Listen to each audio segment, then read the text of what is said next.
And welcome everybody to our second all-access event from San Diego Comic-Con 2012. Yesterday we brought you Tomb Raider. Today we're bringing you Hitman Absolution, courtesy of Sven Liebold from I.O. Sven, we're going to see some killing today, right? Oh yeah, I'm going to show you some serious killing today. And hopefully we'll play a video game too. Oh yeah. Yeah. Sure, why not? Anyways, so before we get started, we're going to toss it over to Kelly. Kelly, who's going to be taking questions from the audience. Isn't that right, Kelly? That is right, Sean. I got my buddy Jamie here, who's got a few questions for the awesome developers of Hitman. So what's up, Jamie? What you got to ask? Well, obviously I was a big fan of the other games, especially Blood Money. I just want to know what they are going to do in this game that is going to appeal to other fans, new people to this game, really. So basically, Sean, he wants to know, how is this game going to appeal to newcomers to Hitman? Newcomers, people who've never played Hitman before, what are you trying to do to make sure that they are fitting in here? Okay, that's actually a good question because that's one of the most important things for us. Because as you know, the Hitman franchise is known for being a very, very hard game. So this time around, really want to make sure that the newcomers have a good time, but also the old school hardcore fans are going to have a good time. So we have 5 different difficulty levels. We have the instinct mode, of course, that can be turned off, turned on. So you can actually customize the game like you want to. It gives you a lot of help, but you can also turn everything completely off. So let's go ahead and get started with our first demo. I believe we're going to play this Chinatown level twice. The first time, it's going to be a little bit more guns blazing than the second time, right? Really guns blazing, more explosive, I would say. Explosives blazing. Explosives blazing, exactly. So tell us how this level here fits in with the overall story, the overall structure of the game. Okay, so this here is actually the second level in the game. It's actually your first proper hit you do in the game. So in order to make the player comfortable with the game mechanics and so forth, we have set up this sort of little Assassin's Playground. So story-wise, you have to get information about what's going on with the ICA, what's going on with this girl that Agent 47 swore to protect as a dying wish, as he killed his only friend, Dana Burnwood. And here we have to take out the King of Chinatown. Because the King of Chinatown is actually someone, our contact who gives us this information once out of the picture. And as a favor, we have to take care of this guy. So the King of Chinatown is a self-made crime lord, so to speak. And he can be found here in Chicago in Chinatown.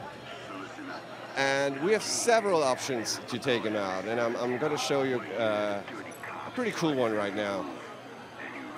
So we start off here, we're making our way to Chinatown, actually. You can see here, you have your weapons right here, silencer, fiber wire, all the stuff that you know. But since we're in a second, we're in the open public, and you want to walk around with a, gun in your hand. So this is always a pretty cool moment when you open the door here, and you actually see our crowd system for the first time. There we go. So this is Chinatown. A lot of people. It's a lot of people. Actually, here we have around 500 NPCs on screen at the same time, and it's actually one of our smaller crowds we have in the game. We can push it up to around 1,200. So, and the NPCs actually, or the crowd to speak, they're not shallow husks. They have real gameplay value. As you can see, I can hide in the crowd. When I activate my instinct system, I see the people that give me sort of cover. And right now we're making our way to the king and identify him as a target, also by using the instinct system. So here we have him. He's marked red. And he sits there in the middle of Pagoda, taking care of business with his cop friends. And now we're going to scope the area a bit and find a way to take him out. We'll take one quick second to grab another question from our audience here. I believe Tom Taylor has one for us right now. Thanks for that awesome knowledge bomb there, Sean. That was awesome. And as you can see, I'm like Agent 47 here, man. I'm rocking the red tie. I'm going super hardcore here for Hitman. So, Jamie, you got another question. What was your question? I just wondered if there is any features that they wanted to put in this game that they weren't able to due to time restrictions or just didn't have the ability to put them in at this point. Great question. Did you get that? Did you have a chance to put anything else because of the time constraints? Were you able to add anything because of the time constraints? Sorry, what? Were you able to add anything from the game because of time constraints? What's the question? Was there anything that they wanted to put in this game that they weren't able to because of time constraints? Was there anything that you weren't able to put in the game because of time constraints? Sorry, that England. So let's talk about what you were able. I believe the question is what you were able to put in this game, and the idea is that maybe you're saving for the next Hitman game, the ones that are just a little too crazy and ambitious that didn't make the cut. Oh, trust me, this one is full of ideas. Like we had, of course, we had to cut down at some point. Some things, sometimes things are working out, sometimes not. But there's so much in this game, and I really don't worry about that right now. Actually, yeah. Let's get back into it. The King of Chinatown awaits his justice. Exactly. So we're making our way through here. Scope the area a bit. See there are a couple of stands, people buying stuff. And we actually have, as you can see here, there's a hint system in place. When I press it here, it says, oh, there's fugu fish. It seems he's poisonous. So that gives us maybe an idea what we can do with that. I'll make our way around here. We see their smoking manhole. Oh, did I just say that? Yeah, it is a smoking manhole. And a guy who seems to be just completely, I don't know what he's cooking, but he's overcooking it, I think. He's overcooking it a little bit. Yeah, so here we got a little hint that the king likes to eat here, apparently. So maybe that gives us an idea of what we can do with the fish, actually. And if you look around here, oh, there's a heavy load. And if I activate instinct, I can see, oh yeah, I can maybe make this work. But let's go for something else. Well, actually, the king just passed us. He's walking there and having some food. But we're making our way now to his car. Because Birdie, our contact, he gave us a little info that he loves his car very, very much. And maybe we find a way to mess around a bit with that. Also have to be cautious of the cops. So here's his car. Again, we can activate the hint system. Expensive, European custom made. Must be the target's car. But there's a guard, so let's see what we can do here. Now I noticed some red barrels sitting a little bit, maybe too close to that car for comfort. Well, you need fuel, right? Yeah, it's true. It's true. So, oh, apparently this guard makes his way up the stairs. That comes in handy. So we try to sneak up on him and grab him. So what I'm doing now is I subdue him, I pacify him. I'm not going to kill him. I have a feeling that guy just wanted to pee. Well, stuff happens, right? You never know what happens when you wanted to pee. So, but when I make my here, I get another hint. So, there seems to be like a weapon trading stuff going on. And some remote explosives. And that's maybe pretty handy for us. So, we're going down here. We're gonna drop the explosives right here. And of course we have to set off the alarm in order to get attention from the king. So that's what we do right now. And now we just wait for him, because I bet he's on his way and wants to see what's happening to his car. He's standing up there. I think he heard it. He heard it. And as you can see, while I activate my instinct, the flame trail actually shows he's on his way to his car. So we're just like la la la, walk around the crowd, and now he's gonna be very upset. Like, no, he messes with my car, and yeah. Oh, that's beautiful. And the best part is 47's not looking at the explosion because he's a cool guy. That's it, yeah. We had that before. So target's eliminated. Apparently we panicked down the crowd, and we need to make our way out of here unnoticed.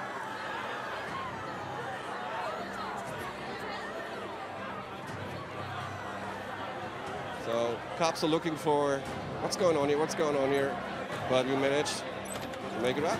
There you go. You made it through. Awesome. Let's see if we have another question from the audience over there. Kelly? Sean, we got Ren here, Chargers fan, local San Diegan, obviously. What's up, Ren? How you doing? It's good, nothing much, just hanging out. Yeah, man, this is a blast, obviously. So what's your question for the developers here at Hitman? Well, I noticed the CGI in here is completely different. It's very detailed. What did you guys do to make it so awesome? He wants to know the CGI is a little different, and what did you guys do to improve it? All right. So the question there is about the CGI cutscenes that we see in the game. Actually, like what we're seeing right here. What did you guys do? Because it's pretty impressive looking. You guys have a pretty distinct art style here. Well, yeah. And the thing is, it's not, well, it's half CGI actually. It's not really CGI because this is all in-game stuff. It's of course pre-rendered, but this comes all from our engine. So it's not really CGI in that regard. And of course, Glacier 2 on the engine gives us that power, the visual power to do that. And as you also can see in the game, there's a lot of attention to detail to it. I will say it is a lot more stylized than the earlier Hitman games, which are, you know, very, you're a guy, you're in this place, but here it's got a little bit more personality and a little bit more artistic style to it, I would say. Yeah, I mean, the older games had their own visual style in that regard too, but of course we pushed this on a whole new level with Absolution. It's very, very important to the guys. So we're going to do another run through that level.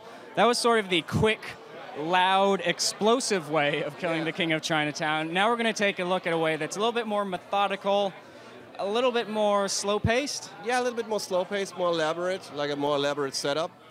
And we're going to... Can you say that? Yeah, what you're going to see is our contact also mentions that the King of Chinatown apparently has a sweet tooth for some cocaine. And what's good is that his dealer actually lives across the street. So that's convenient. That's convenient. So we're going to make our way back to the pagoda here.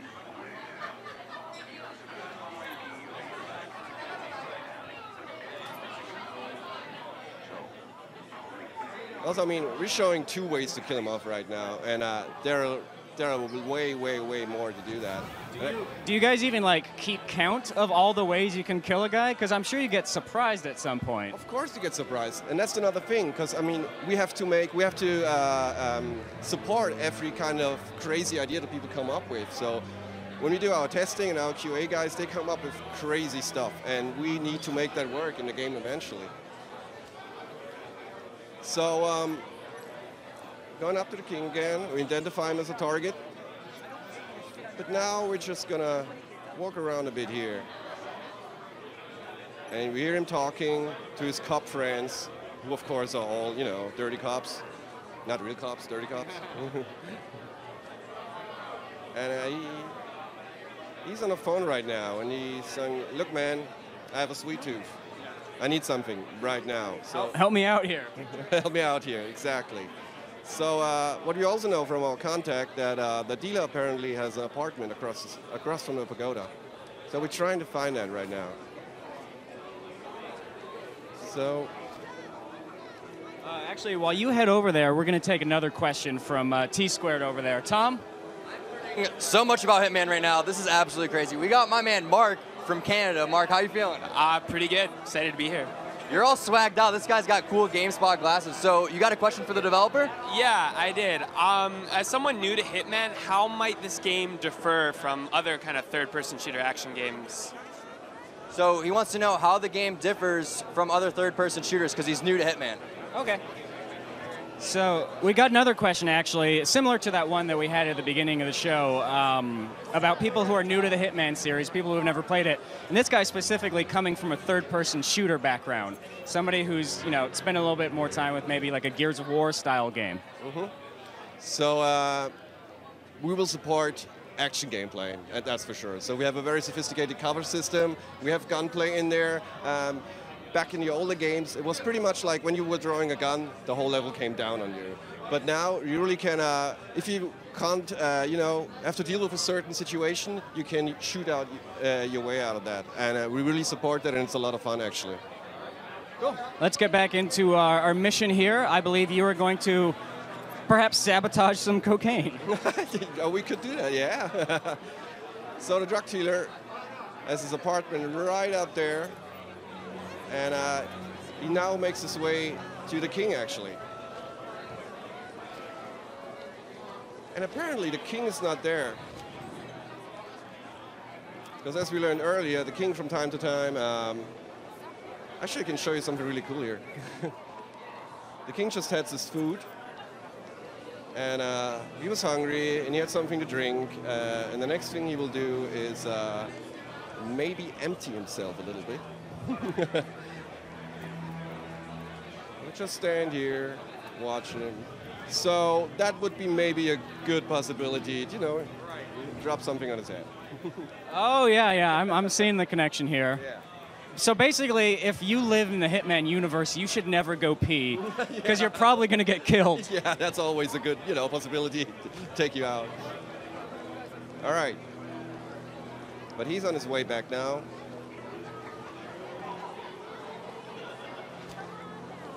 This guy is really waiting for it. There's a little party going on right there. Yeah.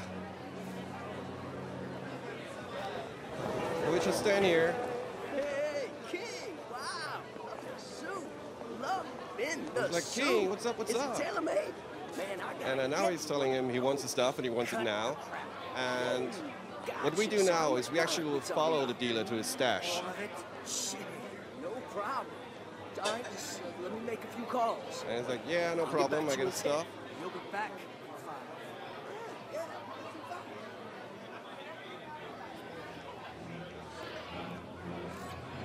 So, okay. We're gonna follow this guy now. And there's a very smooth walk, as you can see. Well, he is a drug dealer. You don't get to be a drug dealer without being smooth. Exactly.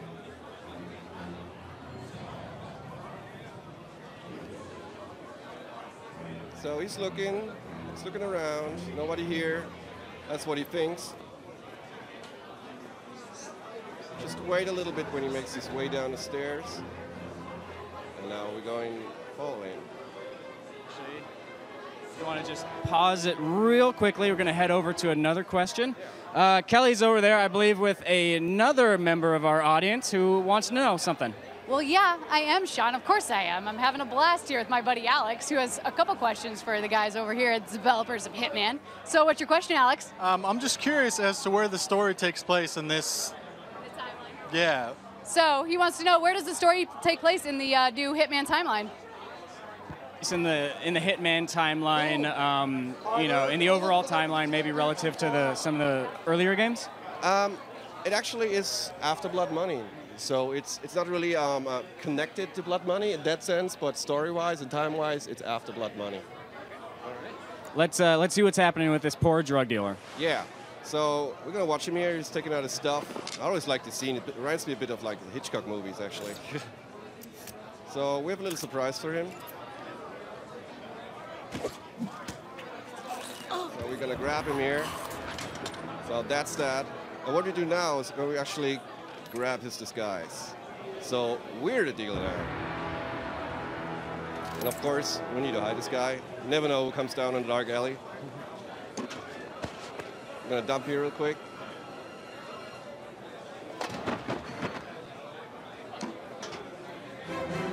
All right. So what this allows us now is we can actually approach the king, and the king, of course, thinks, hey, this guy has my stuff. So he will actually follow us anywhere we want. I just have to ask, how come 47 in this outfit isn't the one that you see on the front of the box art? That's what you like? I think it would work. It would sell plenty of copies, I think. Looks pretty cool, doesn't it? Okay, the king's coming back. Gonna approach him. And now, since we're dressed up as a dealer, we can also go up there without being noticed, you know? He sits down, but oh boy, he gets up again. Fine. So now saying, yeah, come on, bring it on. And of course we want to lead him to some secluded place. So we're going up to the dealer's apartment, actually. And as you can now see, he's following us.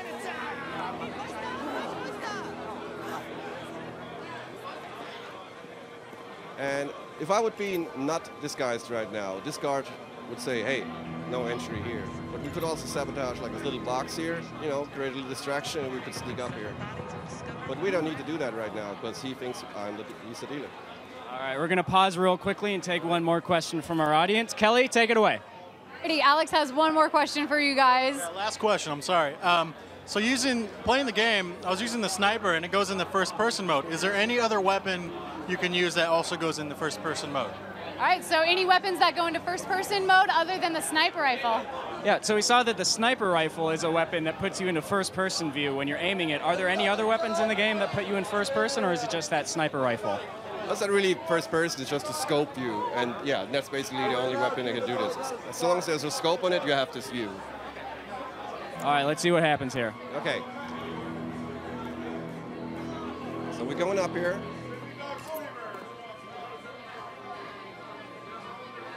Our guy is still behind us. And here's the dealer's apartment. So kind of a messy place he lives in, but King is really interested in what's on the table here.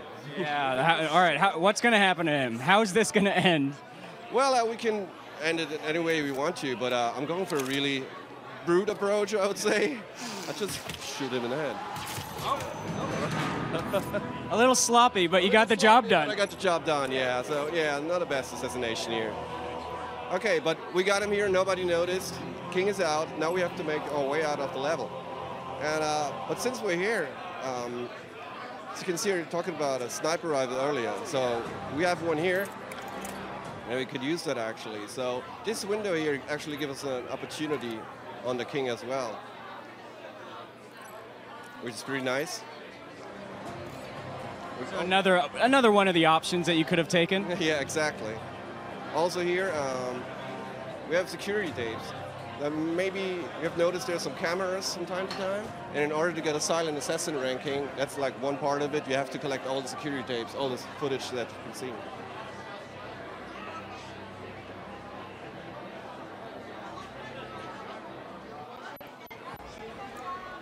Let me also go into his notebook real quick.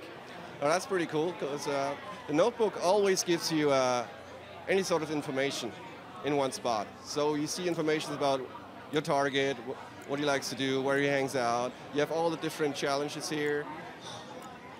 Because we did, in order to really pump up the replayability of the level, we included challenges this time. So you can do a lot of stuff here, and the challenges give you an idea what to do. And of course also the ranking system. All right, now before you head to the exit, we have one last question for you, Sven. If Kelly can throw that question our way. Yeah, I got a little bit of a younger fan who's allowed to play Hitman because it is rated M for mature.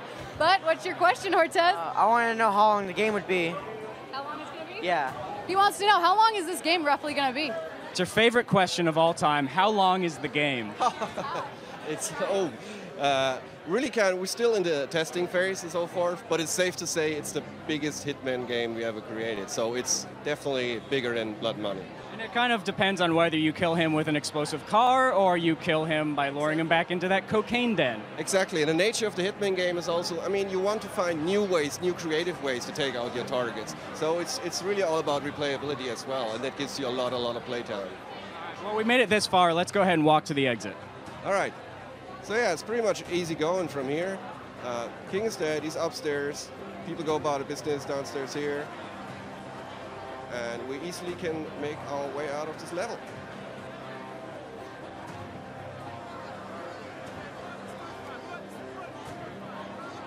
And yet the party still goes. They have no idea the tragic events that have just happened. Exactly. Also here in the background is a little, well, not really Easter egg, but some of fans out there might notice a certain association with a rubber duck to Hitman. And it's pretty nice. So actually, I think I lied to you before when I said that was the last question. We have one more question. You always do that. I do. I'm a habitual liar. So you're heading to the exit. That's the end of that demo. But we got one more question for Sven. Just one more, you guys. But I'm here with finally a girl gamer with Maria. Maria, what is your question? It is when they hit a rock or something, it's like they get through really easy. Is that very new in this type of games? Very good question. She wants to know, he walks through a lot of things in the demo. Is that going to be in the final cut of the game? Yeah, so she's asking about stuff that we see in here and what's going to make it into the final cut of the game. You walk past a lot of stuff in there. Is that all going to make it into the final version of the game? Yeah, I mean, what you see is what you get. That will actually be in the game like that. Of course, it will be a bit more polished because we're still working on it, but that's an actual level from the game. So it's pretty much everything you see here in terms of the structure and the objects and everything. That's all in the game. Your guys' job from now on is to make sure it's shining a bit more. Shiny and polished, and you guys have a good time with it. Sounds good, Sven. Well, we appreciate you showing us that demo of the game. It was a lot of fun watching you kill the poor king of Chinatown numerous times. Can you remind everybody out there when the game's coming out? The game is coming out on November 20th for PS3, Xbox 360, and PC. Thanks a lot. All right. So yeah, that was our Hitman Absolution All Access event here at Comic-Con 2012. Our coverage continues tomorrow at 1 p.m. Eastern with day 3 of our live show. Come back and check it out.